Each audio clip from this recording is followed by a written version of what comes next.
Good evening, Ram Ram, नमस्कार, जय हिंद। मैं संदीप सिवाज स्वागत करता हूं आप सभी बच्चों का आपके अपने बेहतरीन और शानदार लर्निंग प्लेटफॉर्म पर। जितने भी बच्चे आज के सेशन में मेरे साथ लाइव जुड़ते जा रहे हैं, एक बार फटाफट मेरे को बता दीजिएगा। ऑडियो वीडियो एकदम परफेक्ट है, क्लियर है, ओके है? उम्मीद करता हूं कि सब कुछ परफेक्ट है, ओके है, और आप और आपका परिवार भी एकदम स्वस्थ होगा, तंदुरुस्त होगा। और मेरे दोस्त, सबसे पहले मेरे को बता दीजिएगा कि भाई मेरी कटिंग कैसी लग रही है तुम्हें, ठीक है? चलिएगा, बहुत बढ़िया भाई, बहुत बढ़िया। स्टार्ट करते हैं मेरे दोस्त आज का अपना ये सेशन। अखिल गुप्ता, सिमी, मनीषा, शालिनी, इंदिरा, कृष्ण, प्रिंस, कोमल, पारुल, दीपक, प्रीतम। मेरे दोस्त, आज जो है ना वो 5-7 मिनट क्लास इसलिए देरी से स्टार्ट होती है अपनी, क्योंकि अभी मेरी यूट्यूब के ऊपर भी एक क्लास चल रही थी। अपना जो RWS state exam YouTube channel है, वहाँ पर भी अपनी एक क्लास चल रही थी, तो 4-5 मिनट जो है वो प्रोसेस में लग जाता है, ठीक है? क्योंकि PDF वगैरह सेव करनी होती है, तो इसलिए टाइम लग जाता है।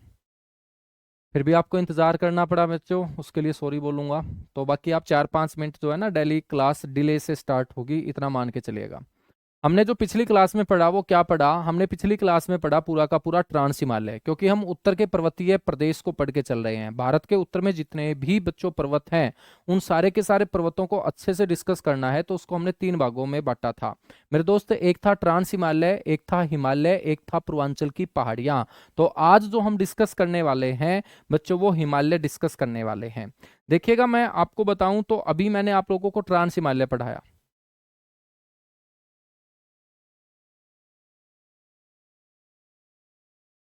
मैंने आपको ट्रांस हिमालय पढ़ाया। अब ट्रांस हिमालय खत्म हो चुका है और हिमालय अब हम शुरू करेंगे। मेरे दोस्त, आपके दिमाग में ये नहीं आया क्या कि सर कोई ना कोई तो ऐसी जगह होगी जहां से हमें ये पता लग पाए कि भाई ट्रांस हिमालय तो हो चुका है खत्म, और अब हिमालय जो है ना वो क्या हो चुका है, शुरू हो चुका है। तो सर कोई ना कोई तो ऐसा अक्षेत्र होगा ना। तो मान के चलिएगा मेरे दोस्त, ये हिमालय है,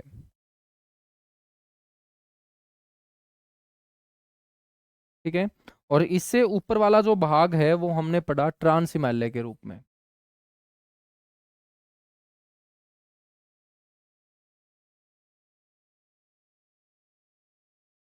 या इसको हमने बोला था पार। अब आपके दिमाग में ये आना चाहिए कि यार कोई ना कोई तो ऐसी जगह होगी ना कि जहां से मेरे दोस्त ट्रांस हिमालय और हिमालय एक दूसरे से अलग होंगे। बच्चों, उस अक्षेत्र को हम बोलते हैं सचर जोन। सचर जोन उसे बोलते हैं, या हम बोलेंगे उसे हिंज लाइन। Hinge line. अब आपसे कोई पूछ ले कि यार ये क्या है सचर जोन या हिंज लाइन, तो नोट करके आपको लिखना है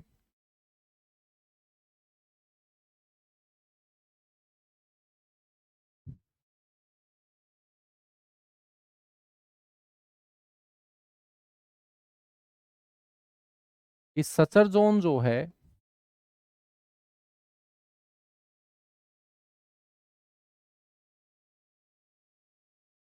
या मेरे दोस्त हिंज लाइन है, वो क्या है? तो सचर जोन या हिंज लाइन वो अक्षेत्र है जहां से ट्रांस हिमालय और ट्रांस हिमालय के खत्म होते ही बच्चों हिमालय का कौन सा भाग स्टार्ट होगा? ये हिमालय का सबसे ऊपर वाला भाग, इसे बोलते हैं ग्रेट हिमालय। क्या बोलते हैं? ग्रेट हिमालय। तो ट्रांस हिमालय और ग्रेट हिमालय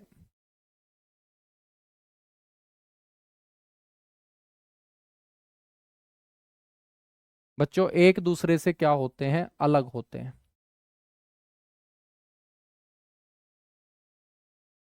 एक दूसरे से क्या होंगे? अलग होंगे। तो ट्रांस हिमालय और ग्रेट हिमालय एक दूसरे से अलग होते हैं मेरे दोस्त। कौन से क्षेत्र से? सचर जोन, या इसे हम बोलते हैं हिंज लाइन। अब हम बात करेंगे हिमालय के बारे में। हेडिंग डालिएगा, हिमालय पढ़ना स्टार्ट करते हैं मेरे दोस्त। हिमालय एक संस्कृत भाषा का शब्द है।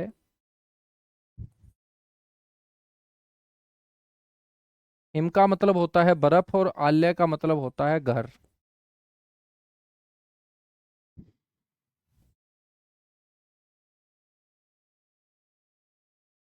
तो ये आपको ध्यान रखना है कि हिमालय जो है ना ये कैसी भाषा का शब्द होगा? एक संस्कृत वर्ड होगा बच्चों ये। और यह संस्कृत शब्द हिम प्लस आल्य से मिलकर बना है।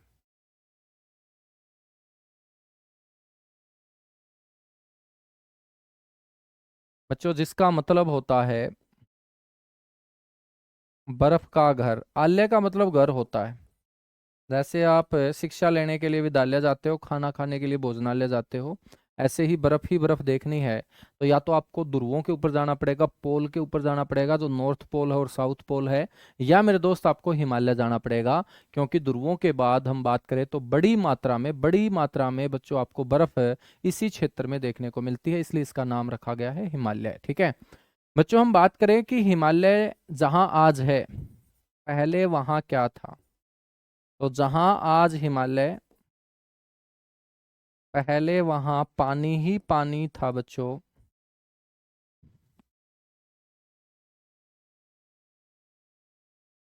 और उस पानी को हम बोलते हैं टेथिस सागर, टेथिस सी या टेथिस सागर।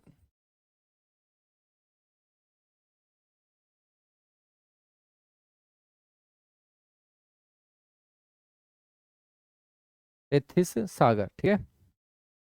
बच्चों आपसे पूछ ले कि हिमालय का जो निर्माण हुआ है, फॉर्मेशन हुआ है, वो कैसे हुआ है। हिमालय का जो निर्माण हुआ है वो कैसे हुआ है, कि टेथी सागर के गायब होने से बना है हिमालय। तो पहले यहाँ टेथी सागर था और टेथी सागर जब गायब हुआ तो बच्चों टेथी सागर का पानी राइट हैंड साइड और लेफ्ट हैंड साइड में, यानी कि बच्चों जो आज बंगाल की खाड़ी है, लेफ्ट हैंड साइड में जो अरब सागर है, ठीक है। और यहाँ टेथी सागर के नीचे जितनी भी चट्टानें थी बच्चों, वो सारी की सारी चट्टानें दबाव पड़ने के चलते ऊपर की तरफ आई, और ऊपर की तरफ आके वो बैंड होके मेरे दोस्त जहां आज स्थित है वहां स्थित हो गई। और सबसे खतरनाक तरीके से जो प्रेशर लगा था बच्चों, वो लगा था नेपाल देश की जमीन के ऊपर, और वहीं पर हम दुनिया की सबसे ऊंची चोटी माउंट एवरेस्ट पढ़ते हैं। तो माउंट एवरेस्ट जमीन ही तो है, तभी तो लोग उसके ऊपर पैर रखते हैं, तभी तो उसके ऊपर बच्चों सालों में पता नहीं कितने पर्वतारोही माउंटेनर चढ़ते हैं, क्योंकि वो जमीन है। लेकिन वो जमीन बच्चों बैंड हुई है, क्या हुई है, बैंड। जो भी चट्टाने थी वो प्रेशर के कारण बैंड होके बच्चों वहां पर स्थापित हुई, ठीक है। तो ये जो बैंड हुई है, ये जो प्रेशर लगा है, ये किसके कारण लगा है, प्लेटों के कारण। और जब प्लेटें आपस में टकराई होंगी तो उसे बोलते हैं प्लेट टेक्टोनिज्म। क्या बोलते हैं उसे, प्लेट टेक्टोनिज्म बोलते हैं उसे, प्लेट विवर्तनिकी बोलते हैं। तो आपसे कोई पूछ ले कि भाई हिमालय का निर्माण किससे हुआ, तो आपको बोलना है प्लेट टेक्टोनिज्म से हुआ है, प्लेटों के टकराने से हुआ है, ठीक है। प्लेट विवर्तनिकी इसे बोलते हैं।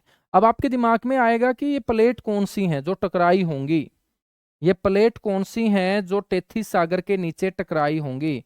तो बच्चों टेथीस सागर का निर्माण हुआ था पैंजिया के टूटने से, और पैंजिया के नीचे वाली जो जमीन है उसको हमने क्या बोला, पैंजिया से नीचे वाली जमीन है, यानी कि टेथीस सागर के नीचे वाली जमीन पैंजिया की कहलाई गोंडवाना लैंड।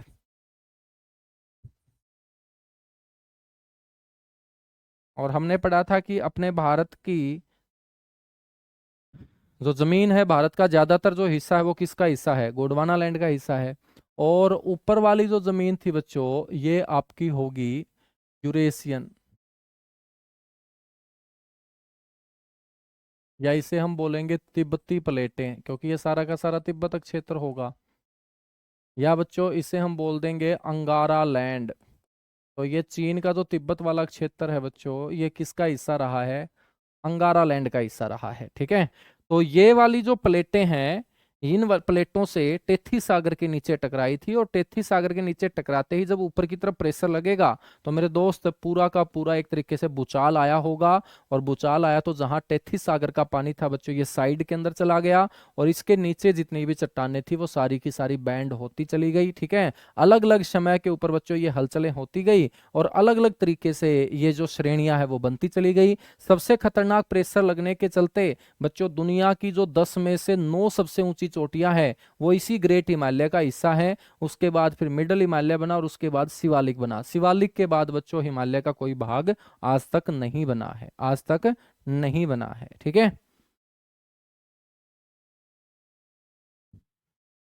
बेटा ये जो है ना, ये कहाँ से होगा, जम्मू कश्मीर से लेके अरुणाचल प्रदेश तक होगा, जम्मू कश्मीर से लेके अरुणाचल प्रदेश तक, पश्चिम से लेके पूर्व तक। तो ये जो प्लेटें होंगी ये कौन सी प्लेटें होंगी, ये हम बोलेंगे गोंडवाना लैंड की प्लेटें।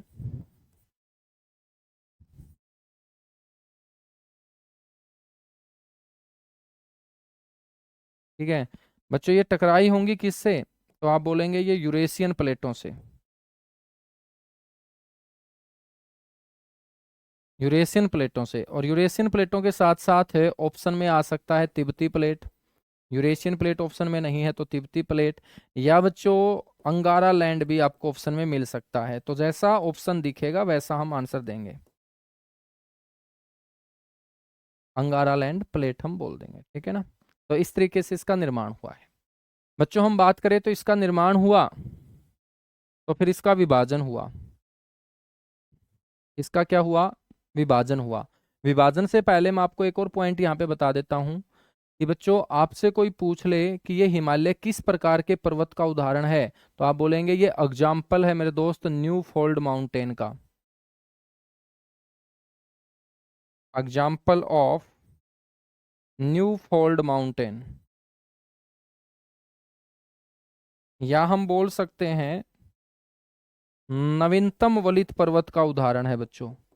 फोल्ड माउंटेन का निर्माण कैसे होता है, पर्वत जैसे बनेंगे ना, तो उसके बनावट के आधार पे, उसके निर्माण प्रक्रिया के आधार पे पर्वत कई टाइप के होंगे। हम फोल्ड माउंटेन पढ़ेंगे, हम रेजिडुअल माउंटेन पढ़ेंगे, हम वोल्केनिक माउंटेन पढ़ेंगे, ठीक है। तो मेरे दोस्त फोल्ड माउंटेन वो माउंटेन होते हैं जो प्लेटों के टकराने से बनते हैं। तो प्लेटों के टकराने से, प्लेट टेक्टोनिज्म से बच्चों बनने वाले पर्वतों को हम बोलते हैं फोल्ड माउंटेन। और जब हिमालय का निर्माण प्लेटों के टकराने से हुआ है, तो सीधी सी बात है ये भी कैसा माउंटेन होगा आपका मेरे दोस्त, ये भी आपका फोल्ड माउंटेन होगा। कैसा माउंटेन होगा, फोल्ड। लेकिन हमने इसको नवीनतम क्यों बोला, हमने इसको नवीनतम यानी न्यू इसलिए बोला क्योंकि आज भी हिमालय का विस्तार हो रहा है बच्चों। आज भी हिमालय की जो चोटियां हैं उनकी ऊंचाई बढ़ रही है। माउंट एवरेस्ट को हम 8848 मीटर पढ़ा करते थे, आज वो 8848.86 मीटर हो चुकी है। तो 0.86 जब उसकी हाइट बढ़ चुकी है, तो इसका मतलब आज भी हिमालय का विस्तार हो रहा है। और बच्चों जब तक उसका विस्तार होता रहेगा, उसको हम नवीनतम की कैटेगरी में काउंट करेंगे, ठीक है ना। सर जी वाइट ज्यादा हो रखा है, तो बेटा थोड़ा सा हम वो कर देते हैं इसको। अब ठीक है, अब ठीक है।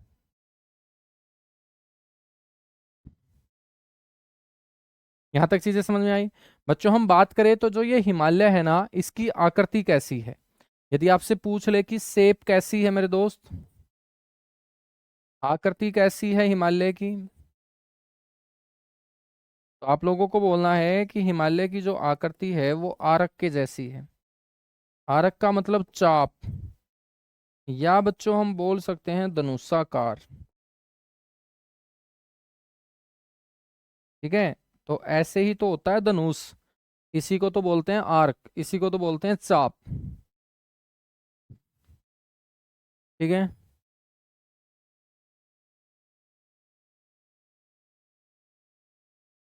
समझ में आई, गुरुजी समझ में आ गई। तो इसी को तो आरक बोलते हैं, इसी को तो चाप बोलते हैं, ठीक है। या मेरे दोस्त हम बोल सकते हैं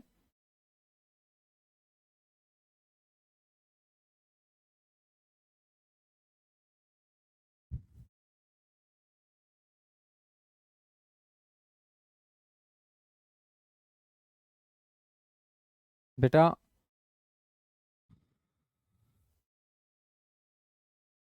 अब हम बात करते हैं हिमालय के डिवीजन की। बच्चों हिमालय के बारे में हम पढ़ रहे हैं, तो अब हिमालय का डिवीजन पढ़ेंगे, डिवीजन ऑफ हिमालय।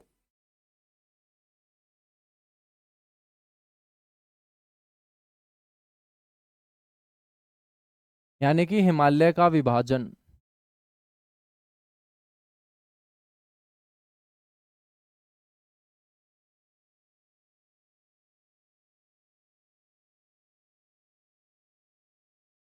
ठीक है।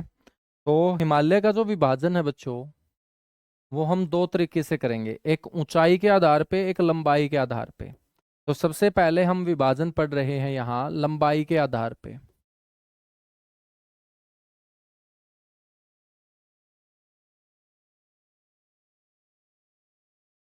लंबाई के आधार पर बच्चों हम बात करें तो लंबाई के आधार पे हिमालय का जो विभाजन है वो किसने किया है? सर सिडनी बुराड ने। तो हिमालय की जो लंबाई है उस लंबाई को मेरे दोस्त 4 हिमालय के अंदर बांटने का काम किया सर सिडनी बुराड ने। तो सर सिडनी बुराड नाम का ज्योग्राफर बच्चों इसके द्वारा लंबाई के आधार पे हिमालय का क्या कर दिया गया? डिवीजन कर दिया गया। बच्चों हम बात करें तो इसको कितने हिमालय में बांट दिया गया? 4 हिमालय के अंदर। तो लंबाई के आधार पे हम हिमालय को कितने भागों में बांटेंगे? 4 भागों में बांटेंगे। आपसे ये भी पूछा जा सकता है कि भाई जो सर सिडनी बुराड था इसने जो विभाजन किया वो किस आधार पर किया है? मतलब किसी ना किसी को तो आधार माना होगा ना। बच्चों वो आधार माना है हिमालयन रिवर को।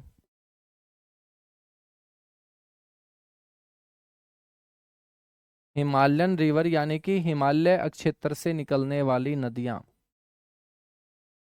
हिमालयी नदियों के आधार पर।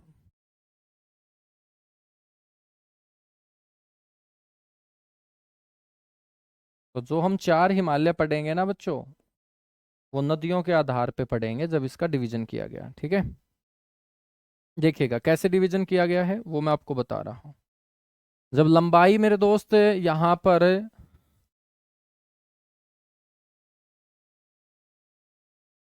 शब्द आ रहा है तो हमें पता होना चाहिए कि हिमालय की जो लंबाई है बच्चों वो कितनी है। और हिमालय की लंबाई हम पढ़ेंगे पश्चिम से पूर्व,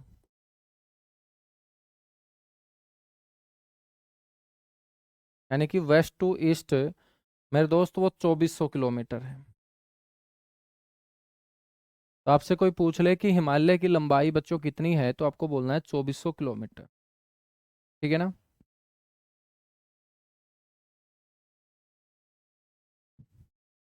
बेटा पिछली क्लास नहीं लगाई होगी आपने, है ना? पीछे वाली क्लास नहीं लगाओगे ना तो ज्योग्राफी के अंदर ये फंडा होगा कि यदि आप पिछली क्लास में प्रेजेंट नहीं होंगे तो फिर अचानक आप नई क्लास में जुड़ोगे तो हो सकता है कि बहुत सारी टर्म जो है वो हम पिछली क्लास में पढ़ चुके हों। और यदि आप एक एक बच्चा नया जुड़ेगा ना तो मेरे दोस्त फिर वो एक एक बच्चे के लिए पीछे वाली बातें रिपीट नहीं होंगी, जो नई बात होगी वो सभी के लिए एक साथ रिपीट होंगी। तो मैं आप लोगों से एक रिक्वेस्ट ये करूंगा कि यदि आप मेरे साथ पढ़ रहे हैं तो मेरी एक एक क्लास को मेरे बच्चों रेगुलरिटी के साथ आप पढ़ें। ठीक है, फिर आपको कभी ये सोचने का ही नहीं लगेगा कि यार मेरे समझ में नहीं आया। A to Z बात अपने आप दिमाग में फिट बैठती जाएगी। ठीक है बच्चों, हम बात करें तो ये 2400 किलोमीटर की लंबाई का हिमालय है और इसी को हम बांटने जा रहे हैं 4 भागों में। ठीक है बच्चों, ये हमारा पश्चिम है क्योंकि लेफ्ट हैंड साइड हमेशा पश्चिम होती है और राइट हैंड साइड मेरे दोस्त हमेशा क्या होती है? पूर्व होती है, पूर्व। आपको ये पता होगा कि पश्चिम के अंदर हमारी एक नदी है।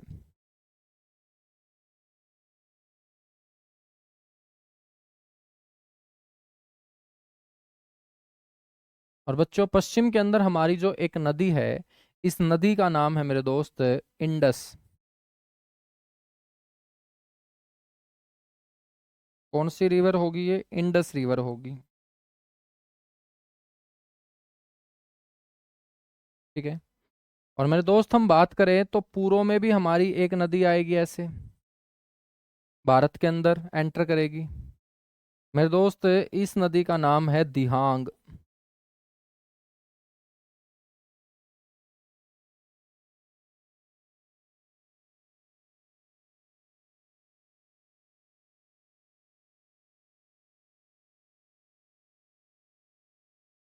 इसका नाम क्या है? दिहांग रिवर है। ठीक है ना।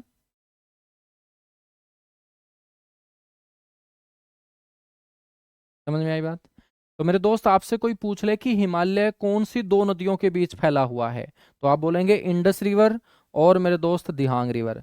पूर्व में कौन है? पूर्व में अरुणाचल प्रदेश है। अब ये तो कोई बताने की जरूरत है नहीं कि पूर्व में कौन है, तो मेरे दोस्त ये तो पूरे के पूरे दुनिया को ही पता है कि भाई पूर्व में अरुणाचल प्रदेश है। ठीक है। और बच्चों पश्चिम के अंदर हम बात करेंगे लद्दाख और केंद्र शासित लद्दाख और जम्मू कश्मीर, दोनों के दोनों केंद्र शासित प्रदेश। समझ में आई बात? बच्चों ये जो दिहांग है ना, ये दिहांग, इसी दिहांग नदी को हम आसाम के अंदर ब्रह्मपुत्र नदी के नाम से जानते हैं।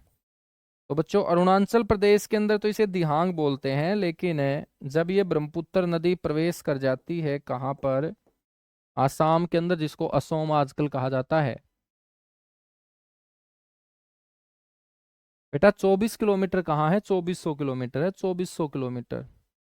ये 2400 किलोमीटर यहाँ सिंधु नदी से लेके दिहांग नदी के बीच जो भी हिमालय पर्वतीय श्रृंखला फैली हुई है, उसके बीच की मेरे दोस्त ये लंबाई है। ठीक है ना? सिंधु नदी के बाद हम बात करें अगली जो नदी है बच्चों, एक नदी है सिंधु नदी से आगे, जो आपकी कहाँ से आएगी? तिब्बत के मानसरोवर झील के पास राकस ताल से आएगी, कैलाश रेंज से निकलकर, और हिमाचल प्रदेश में सबसे पहले वो क्या करेगी मेरे दोस्त? एंटर करेगी। ठीक है। और इस नदी को हम बोलते हैं सतलुज रिवर। इस नदी को हम क्या बोलते हैं? सतलुज। तो सिंधु के बाद बच्चों एक और बड़ी नदी जो हिमालयन रिवर है, हिमालय क्षेत्र से निकलते हुए बच्चों भारत के राज्यों के अंदर बहना शुरू करती है। हिमाचल प्रदेश के अंदर ये प्रवेश करती है सबसे पहले, सतलुज नदी। सतलुज नदी के बाद बच्चों हम बात करेंगे, एक नदी है बच्चों जिसका नाम है काली या शारदा। इसको काली नदी भी बोलते हैं और शारदा नदी भी बोलते हैं। काली या शारदा नदी।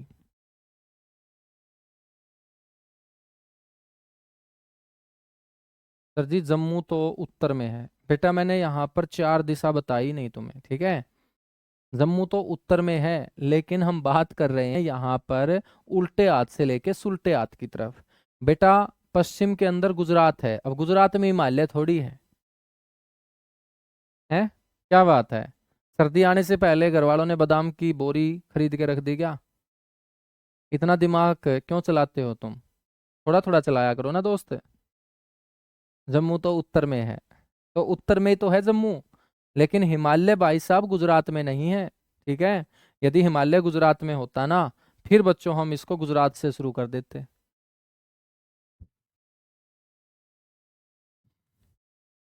चलेगा, कोई दिक्कत नहीं है। बच्चों हम बात करेंगे काली या शारदा के बाद अगली जो नदी होगी, उस नदी का नाम है तिस्ता रिवर।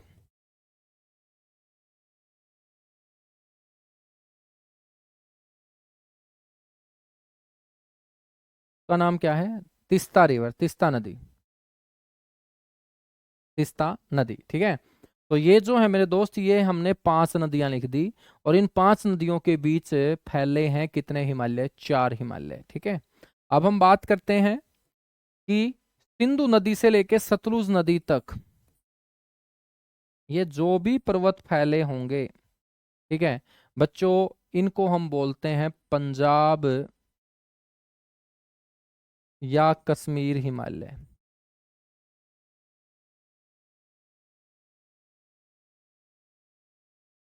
इसको हम क्या बोल देंगे? पंजाब या कश्मीर हिमालय बोल देंगे। समझ में आई बात? तो पंजाब या कश्मीर हिमालय कौन सी दो नदियों के बीच होगा? सिंधु और सतलुज। मेरे दोस्त सिंधु और सतलुज के बाद हम बात करें सतलुज और काली नदी की, तो बच्चों सतलुज और काली नदी के बीच का जो हिमालय है, इसे कहा जाता है कुमाऊं हिमालय। कुमाऊं का मतलब हम उत्तराखंड में आ चुके हैं।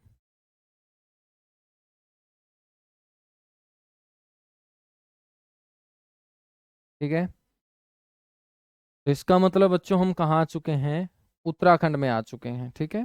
काली और शारदा नदी के बीच का जो हिमालय होगा, तो देखो ये मैं पहाड़ बना रहा हूं तुम लोगों के अच्छे से समझ में आ जाए, तो ये पहाड़ हैं, ये लाल रंग के पहाड़ मैं बना रहा हूँ, ठीक है। तो मेरे दोस्त इसको हम बोलते हैं नेपाल हिमालय।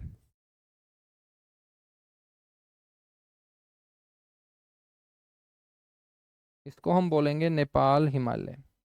और इससे आगे का जो हिमालय होगा मेरे भाई, उसको हम बोलते हैं आसाम हिमालय।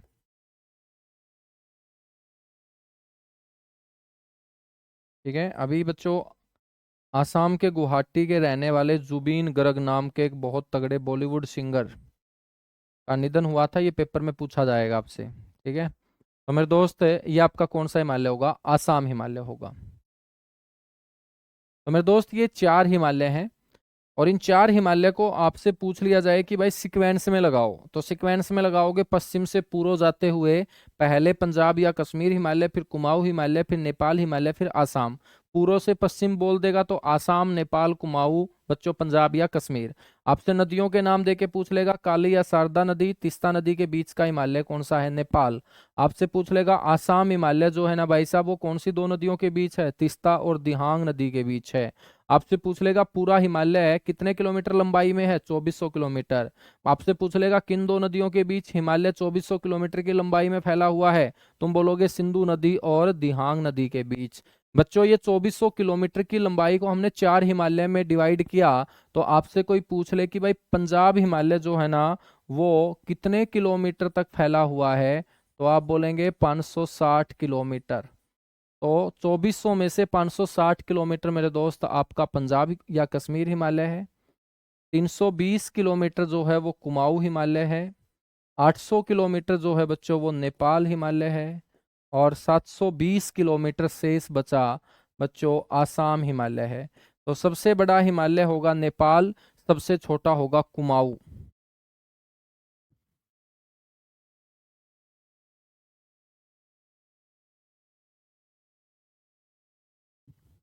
सर सिंधु नदी जल समझौते में कौन सी नदियों का पानी आता है?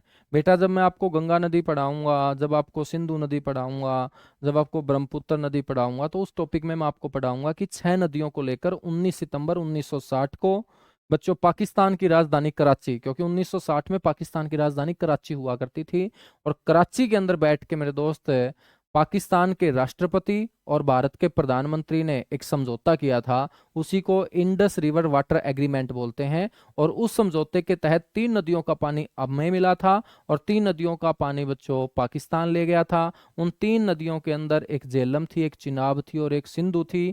इन तीन नदियों का पानी मेरे दोस्त मिला था किसको? पाकिस्तान को, ठीक है।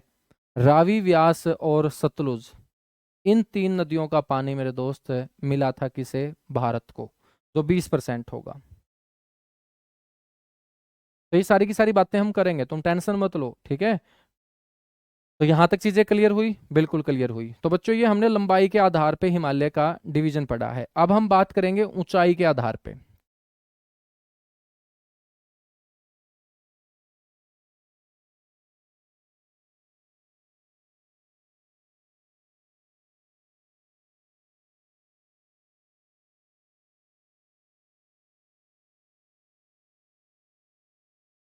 तो बच्चों ऊंचाई के आधार पे हम बात करें तो हिमालय जो है ना, वो हम तीन तरीके से पढ़ेंगे।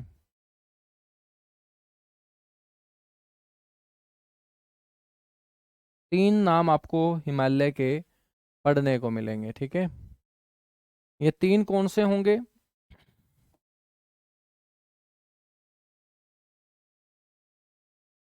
एक हिमालय होगा मेरे दोस्त ये, एक हिमालय होगा ये, और एक हिमालय होगा ये, ठीक है ना। ये तीन ही रेखा मैंने लगाई है हमेशा। तो मेरे दोस्त इसे बोलते हैं ग्रेट। ग्रेट को बोला जाता है महान। महान को बोलते हैं वृद्ध, ठीक है, या इसे लार्ज भी बोलते हैं। बच्चों बीच वाला जो होगा इसे बोलेंगे मिडल या लघु हिमालय। और ये सबसे नीचे वाला जो होगा इसको बोलते हैं आउटर हिमालय, यानी कि बाह्य हिमालय। और इसी को कहा जाता है शिवालिक। क्या कहा जाता है? शिवालिक कहा जाता है, ठीक है। तो सबसे पहला हिमालय हम पढ़ने जा रहे हैं जिसका नाम है ग्रेट हिमालय। तो हेडिंग डाल लीजिएगा बच्चों,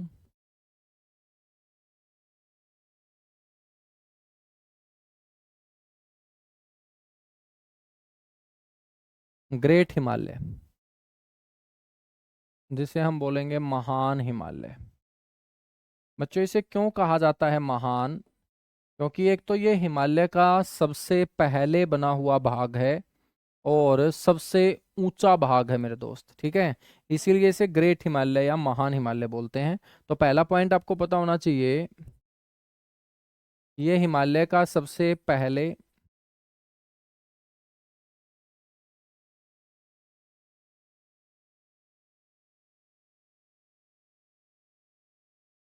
बना भाग है बच्चों। और साथ के साथ ये क्या है, सबसे ऊंचा है। सर सबसे ऊंचा कैसे होगा? बच्चों विश्व की 10 सबसे ऊंची चोटियों में से, विश्व की जो 10 सर्वोच्च चोटियां हैं, दुनिया की बच्चों जो 10 हाईएस्ट पीक्स हैं, तो विश्व की 10 सर्वोच्च चोटियों में से 9 सर्वोच्च चोटियां यहां पर स्थित हैं। तो एक कौन सी बची?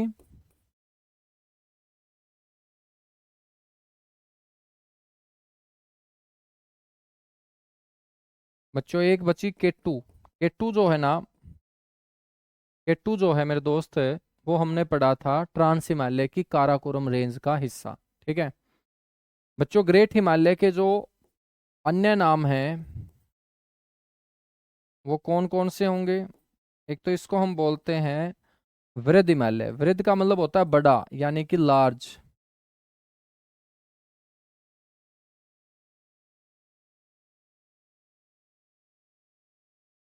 और साथ ही साथ मेरे दोस्त इसको बोलते हैं हिमाद्री।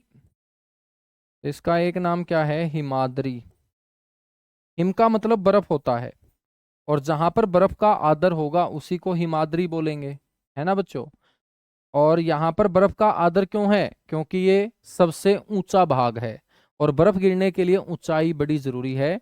क्योंकि आप लोगों ने पढ़ा होगा ट्रोपोस्फेयर के अंदर वायुमंडल की जो सबसे लोअर लेयर है, सबसे निचली परत है ट्रोपोस्फेयर। बच्चों ट्रोपोस्फेयर की क्या कंडीशन रहती है कि जब हम 165 मीटर की ऊंचाई पे जाते हैं तो 1 डिग्री सेल्सियस टेम्परेचर कम हो जाता है। इसे हम normal lapse rate of temperature भी बोलते हैं, यानी कि ताप की सामान्य पतन दर। तो बच्चों जो तापमान में गिरावट आती है ट्रोपोस्फेयर के अंदर, जो इक्वेटर से 18 किलोमीटर, पोल से 8 किलोमीटर, और एवरेज जो बच्चों उसका विस्तार है वो 13 किलोमीटर है। तो बच्चों इस भाग के अंदर प्रति 165 मीटर ऊंचाई पे जाते हुए 1 डिग्री सेल्सियस टेम्परेचर कम हो जाता है। तो यहाँ पर तो हम बात करें तो बच्चों एवरेज हम बात करें ना ग्रेट हिमालय की, तो ऊंचाई लगभग 6100 मीटर है। 6100 मीटर का मतलब लगभग 6 किलोमीटर मान लीजिएगा। जब बच्चों हम बात करें कि 165 मीटर पे 1 डिग्री सेल्सियस कम हो जाता है, तो 1 किलोमीटर पे मेरे दोस्त कितना हो जाएगा? 1 किलोमीटर पे कम से कम 6 डिग्री सेल्सियस कम हो जाएगा। 6 डिग्री सेल्सियस क्या हो जाएगा मेरे दोस्त? टेम्परेचर कम हो जाएगा, ठीक है ना। तो 1 किलोमीटर ऊपर चलेंगे 6 डिग्री सेल्सियस टेम्परेचर कम होगा। मान के चलिएगा बच्चों, हम यहाँ पे टेम्परेचर मान के चलते हैं 35 डिग्री सेल्सियस, एक एवरेज टेम्परेचर गर्मियों में 35 डिग्री सेल्सियस। और बच्चों हम चल रहे हैं 6 किलोमीटर ऊपर एवरेज, तो 36 डिग्री सेल्सियस घट गया है।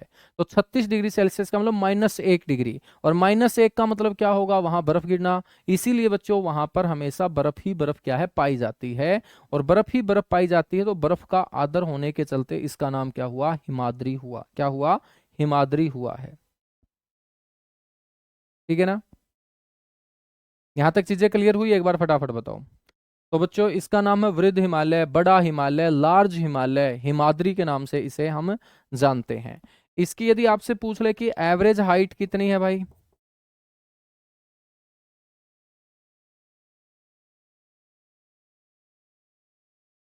एवरेज हाइट जो है ना, औसत ऊंचाई वो कितनी है? तो ये आपको ध्यान रखना है, औसत ऊंचाई है इसकी 6100 मीटर। 6100 मीटर मेरे दोस्त इसकी एवरेज हाइट है। सर पार हिमालय बेटा ट्रांस हिमालय को बोलते हैं।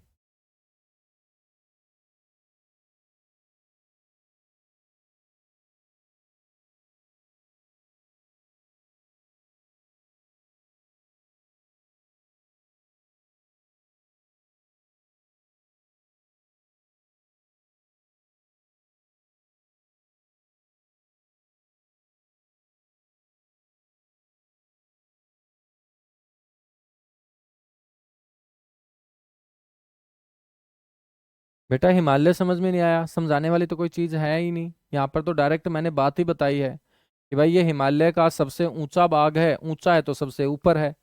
ठीक है, उसके बाद मध्य हिमालय है, उसके बाद आउटर हिमालय है, जिसको हमने शिवालिक बोल दिया। अब हिमालय नाम तो आप लोगों ने सुन रखा है ना, तो हिमालय नाम सुन रखा है तो हिमालय के बारे में ही तो बेसिक बेसिक बातें हैं बच्चों।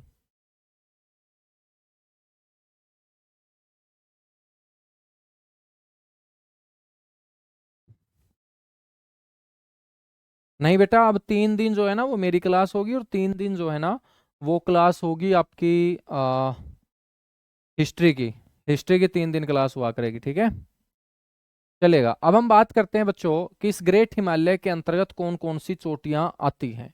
तो ग्रेट हिमालय के अंतर्गत आने वाली चोटियां हम पढ़ रहे हैं, और उन चोटियों के बारे में चर्चा करेंगे। तो लिखिएगा बच्चों, ग्रेट हिमालय में स्थित प्रमुख चोटियां।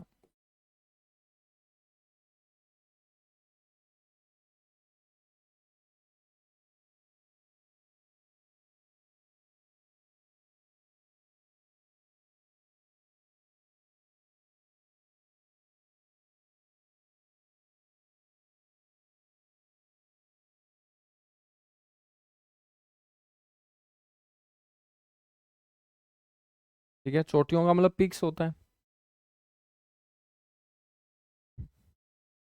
बच्चों हम मान लेते हैं कि ग्रेट हिमालय इस तरीके से फैला हुआ है, ये इस तरीके से फैला हुआ है, तो बीच में नेपाल आ जाता है आपका।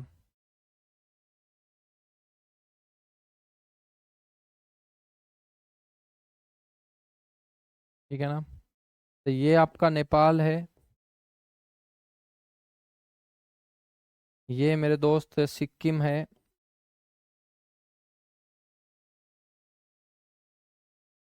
ठीक है, ये मेरे दोस्त भूटान है, ये मेरे भाई J&K और लद्दाख है, और सबसे पूर्व में मेरे दोस्त अरुणाचल प्रदेश है।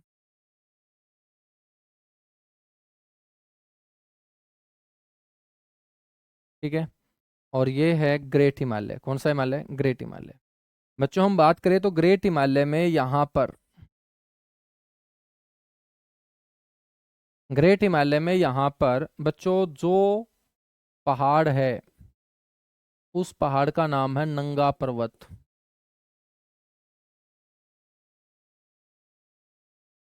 कौन सा पर्वत है ये? नंगा पर्वत है।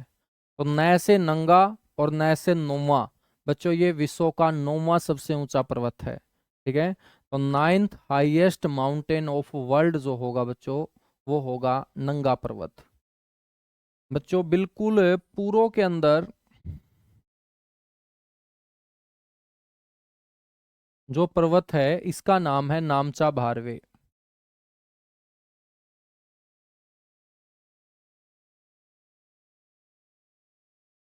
अब आपसे कोई पूछ ले कि नामचा भारवे पर्वत कहाँ है, अरुणाचल प्रदेश में, नंगा पर्वत पूछ ले तो तुम बता दोगे। बेटा मैप का ही तो है, ये मैप ही तो है। ये जब मैंने जम्मू कश्मीर आपको बना दिया, तो ये मैप ही तो है। चलो मैं मैप का फोटो लगा देता हूँ, यहाँ पर तुम समझ लोगे, ये समझ लो।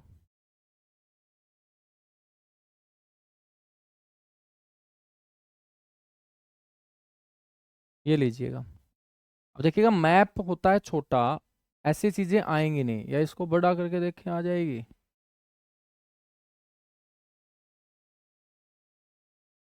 ऐसे बना देंगे फिर, ठीक है।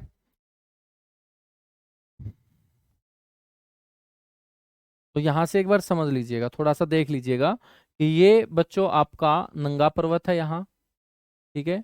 और यहाँ पर आपका क्या है, नामचा बारवे। ये है बच्चों नेपाल, ये सिक्किम, और ये क्या है, भूटान है। तो जी मैप के अंदर 8वां दिया है, 8वां गलत है बेटा, 9वां है, ठीक है ना। हाँ, तो 9वां सबसे ऊंचा पर्वत होगा नंगा पर्वत। ये हो गया नामचा बारवे, ठीक है। नंगा पर्वत के बाद मेरे दोस्त हम बात करेंगे, यहाँ पर एक पर्वत है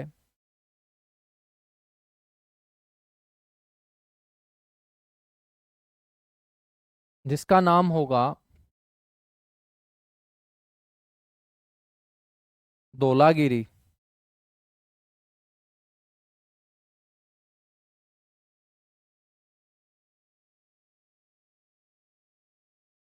जिसका नाम क्या होगा, धौलागिरी। धौलागिरी के बाद मेरे दोस्त एक पर्वत है जिसका नाम होगा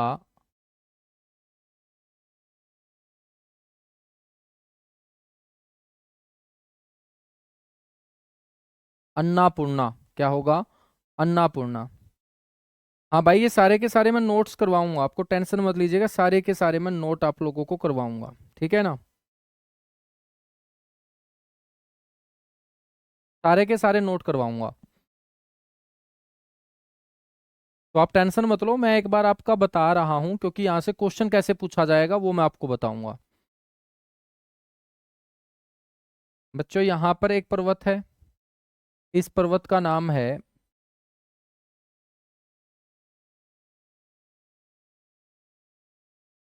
मनसालू।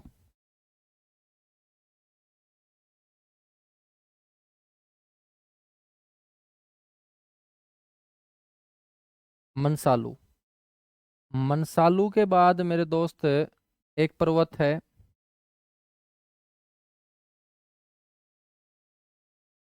जिसका नाम है चोयू।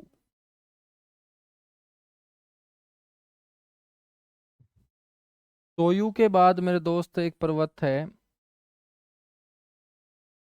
इसका नाम है माउंट एवरेस्ट।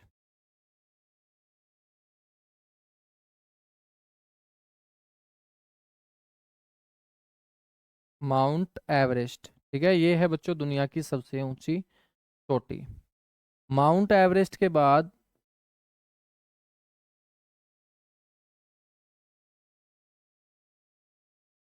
बच्चों यहाँ पर एक पर्वत है जिसका नाम है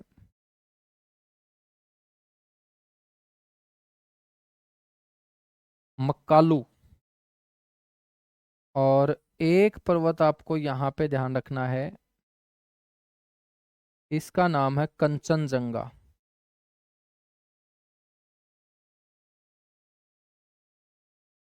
कंचनजंगा, कंचनजंगा कहाँ पड़ते हैं, सिक्किम के अंदर। हाँ, प्रमुख चोटियां हैं ये, सारी की सारी नहीं है, ये 9 सबसे ऊंची चोटियां मैं आपको बता रहा हूँ, ठीक है। ये जो मैंने आपको लिखा था ना 9 सबसे ऊंची चोटियां, वो मैं लिखवा रहा हूँ, और ये है मक्कालू। और यहाँ पे क्या आ जाता है, नामचा बारवे, ठीक है। तो कितनी चोटियां हो गई हैं, एक दो, ये देख लो, 1 2 3 4 5 6 7 8 9, ठीक है। मेरे दोस्त आपसे कैसे क्वेश्चन पूछेगा, ऐसे क्वेश्चन पूछेगा कि पर्वतों के नाम देकर बोलेगा इनका पूर्व से पश्चिम तक विस्तार बताओ। तो पूर्व में सबसे पहले नामचा बारवे, नामचा बारवे के बाद कंचनजंगा, कंचनजंगा के बाद मकालू, मकालू के बाद माउंट एवरेस्ट, माउंट एवरेस्ट के बाद चोयू, चोयू के बाद मनसालू, मनसालू के बाद अन्नापूर्णा, अन्नापूर्णा के बाद धौलागिरी, और धौलागिरी के बाद नंगा पर्वत,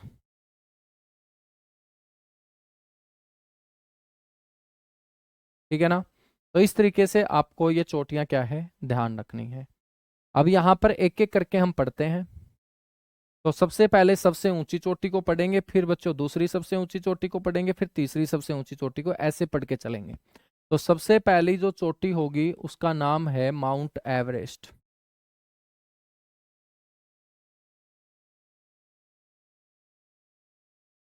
एक बार सारे के सारे बच्चे ये बता दीजिएगा कि पढ़ने में मजा तो तुम्हें आ रहा होगा, या बच्चों ये लग रहा है कि आराम से चल रहे हैं हम।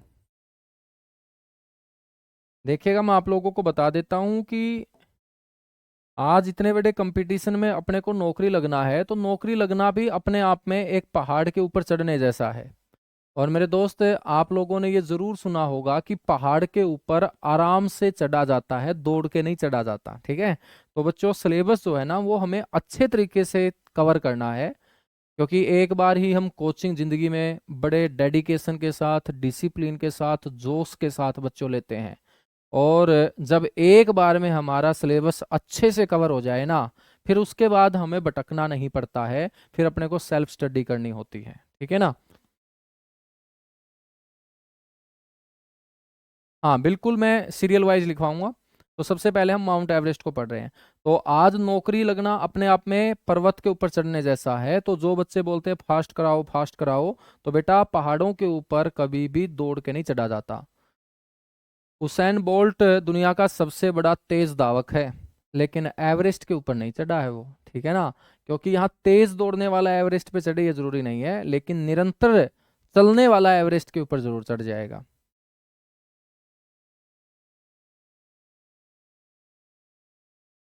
बच्चों माउंट एवरेस्ट जो है ना, सबसे पहला पॉइंट आपको पता होना चाहिए कि ये हाईएस्ट पीक ऑफ वर्ल्ड होगी।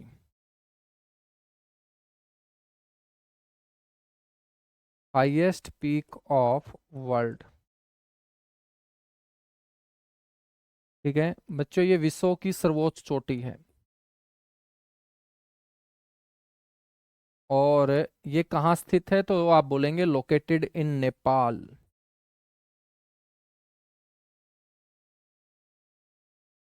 Located in Nepal. नेपाल में मेरे दोस्त ये स्थित है।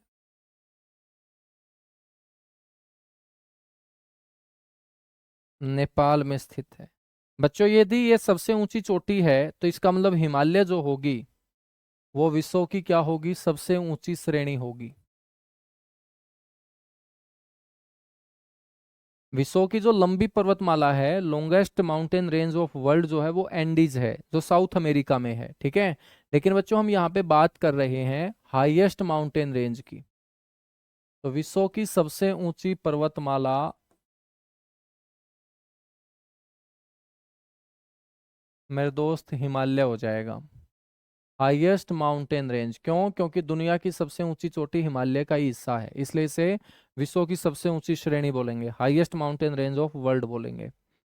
बच्चों हम बात करें तो माउंट एवरेस्ट की जो हाइट है ना वो कितनी है।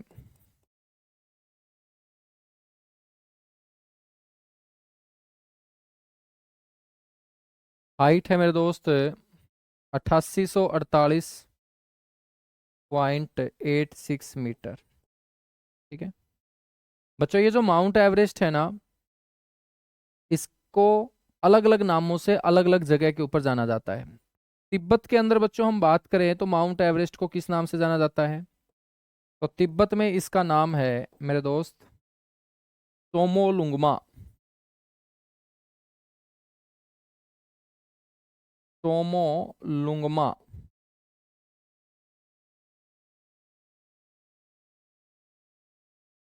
और ये जो चोमोलुंगमा हमने लिखा बच्चों, ये तिब्बती भाषा का शब्द है। और ना तो हमें तिब्बत आती है, ना हमारे किसी रिश्तेदार को तिब्बती भाषा आती है, क्योंकि हमारे रिश्तेदार तिब्बत के थोड़ी हैं। तो बच्चों इस चोमोलुंगमा का मतलब क्या होता है, बर्फ की देवी। और यहाँ माउंट एवरेस्ट के ऊपर बर्फ ही बर्फ है, क्योंकि जब भी आपने माउंट एवरेस्ट के ऊपर चढ़ने वाले पर्वतारोही माउंटेनर को देखा होगा, तो जब भी बच्चों वो अपने देश का झंडा फहराता है, तो उसके हाथ तो ऊपर होते हैं, उसके पैरों की तरफ कभी ध्यान देना, वो हमेशा बर्फ में मिलेंगे। ठीक है, क्योंकि वहाँ 12 के 12 महीने बर्फ ही बर्फ आपको मिलती है।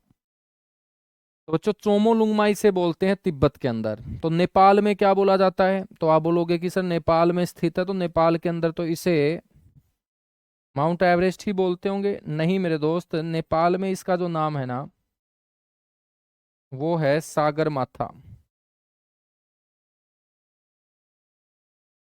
सागर माथा, और सागर माथा का मतलब होता है बच्चों नेपाली भाषा के अंदर स्वर्ग का शीर्ष।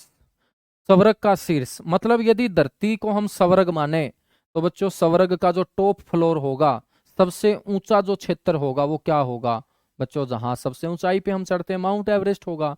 तो इसे हम स्वर्ग का शीर्ष भी बोल सकते हैं। यदि धरती हमारी स्वर्ग है, तो बच्चों इसे स्वर्ग का शीर्ष बोलेंगे। ठीक है ना। और स्वर्ग और नरक क्या होता है, आपने सुने हैं ना ये शब्द कि स्वर्ग, अच्छे काम करोगे तो स्वर्ग में जाओगे, बुरे काम करोगे तो नरक में जाओगे। मेरे दोस्त स्वर्ग नरक होता ही नहीं है, सिर्फ स्वर्ग ही होता है, नरक नहीं होता है, स्वर्ग ही होता है, ठीक है। अब आप बोलोगे कि सर आप कैसे बता सकते हो, आप कब इसकी सैर करके आए हो, ठीक है। तो बेटा मैं आप लोगों से यहाँ बरवा लेता हूं कि जितने भी लोग आज तक समाज में बच्चों मरे होंगे, चाहे वो कितना भी अच्छा आदमी हो समाज में, चाहे वो कितना भी बुरा आदमी हो समाज में, हमेशा बच्चों मरने के बाद उसके घर वाले जो उसकी फोटो के ऊपर हार टांगते हैं, तो बच्चों ठीक फोटो के नीचे लिखा जाता है स्वर्गीय प्यारे लाल, स्वर्गीय बनवारी लाल। चाहे बनवारी लाल 20 साल जेल में रह के आया हो, लेकिन बच्चों हमेशा स्वर्गीय ही लिखा जाएगा। ओसामा बिन लादेन की फोटो के नीचे भी स्वर्गीय ही लिखा मिलेगा। तो बच्चों यदि नरक होता तो ओसामा बिन लादेन की फोटो के नीचे लिखा होना चाहिए था नरकीय ओसामा बिन लादेन, ठीक है।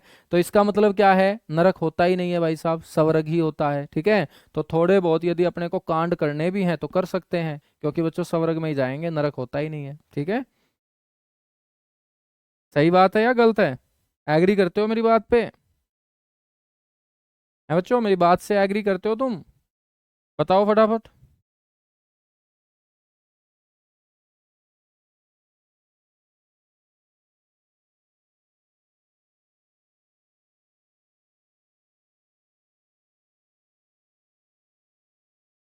एग्री करते हो ना कि नरक होता ही नहीं है, वरना तो एक दो के फोटो के ऊपर नरकीय शब्द लिखा होता ना, किसी के ऊपर नहीं है भाई, मैंने आज तक जिंदगी में देखा है ना, जो सभी चाहे कितना भी गंदा आदमी क्यों ना हो समाज के अंदर, भाई साहब स्वर्गीय ही लिखते हैं, नरकीय लिखता ही नहीं कोई भी। तो इसका मतलब वैसे ही डरा रखा है हमें तो कि भाई नरक में जाओगे, नरक में जाओगे, आज तक तो कोई गया नहीं नरक में, है ना। बच्चों आपसे कोई पूछ ले कि ये सागर माथा जो शब्द है वो दिया किसने था, तो मेरे लाडले बच्चों ये सागर माथा शब्द दिया था नेपाल का एक व्यक्ति था बाबूराम आचार्य। तो बाबूराम आचार्य ने सबसे पहले इसे क्या बोला था, सागर माथा बोला था।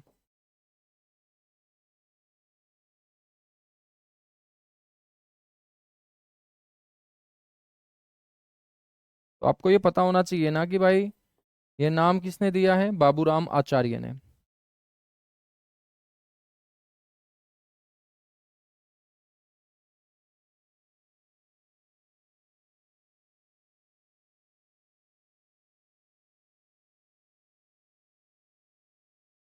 ठीक है भाई, तो आज के लिए इतना सही हम करेंगे, बाकी करेंगे हम कल की क्लास में। और डे बाय डे मेरे बच्चों थोड़ा थोड़ा हम पढ़ते जाएंगे, और उस थोड़े थोड़े को हम दिमाग में इस तरीके से फिट करते जाएंगे कि यूपीएसआई की हम वर्दी पहन के ही मेरे दोस्त आरडब्ल्यूए का जो सम्मान समारोह होगा ना, वहां पे आप आओ, और बड़ी संख्या में बच्चों आप आओ, और हम सब मिलेंगे और खुशी मनाएंगे, ठीक है। तो इसलिए थोड़ा थोड़ा मैं पढ़ा रहा हूँ, और वो थोड़ा थोड़ा इसी तरीके से आपको दिमाग में सेट करते जाना है कि कम से कम बच्चों यूपीएसआई की वर्दी पहनने तक आप कोई भी बात नहीं भूलेंगे, कोई भी क्वेश्चन आप नहीं भूलेंगे, ठीक है। तो चलेगा, थैंक यू आपका परिवार, और आप इसी तरीके से हंसते रहें, मुस्कुराते रहें, और आप अपने परिवार के लिए बच्चों जी तोड़ मेहनत करते रहें, थैंक यू।